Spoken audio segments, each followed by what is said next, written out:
நீங்க முருகன் இருக்கிறாரா இல்லையா அப்படின்னு ஒரு சோதனை வச்சீங்கன்னா, நீங்க வண்டியில போனாலும் சரி, பஸ்ல போனாலும் சரி, ஸ்கூட்டர்ல போனாலும் சரி, சைக்கிள்ல போனாலும் சரி, முருகா நீ இருக்கியா அப்படின்னு ஒரு கேள்வியை கேட்டுட்டு அடுத்த நிமிஷம் பாத்தீங்கன்னா எங்கேயாவது ஒரு வேல் ஸ்டிக்கர் உங்க கண்ணில் தென்படும்.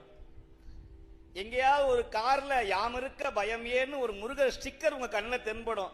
அப்படி தென்பட்டதா இல்லையான்னு இன்னைக்கு நீங்க பரிசோதனை செய்யலாம். வீட்டுக்கு போகும்போது நீங்க வீட்டுக்கு போகும்போது, முருகா நான் கோயிலுக்கு வந்தானே, இந்த சுவாமி சொன்னாரே நீ இருக்கியா இல்லையா அப்படின்னு பாத்தீங்கன்னா உங்க முன்னாடி ஒரு வேல் ஸ்டிக்கர், வேலும் மயிலும், இல்லைன்னா எங்கேயாவது ஒரு பேக்கரியில ஒரு கடையில சண்முகன் பேக்கரி, சண்முகன் மளிகை கடைன்னு முருகனுடைய காட்சி கிடைக்கும். இது இல்லைன்னு மறுக்கவே முடியாது. முருகன் இல்லாத இடமே கிடையாது.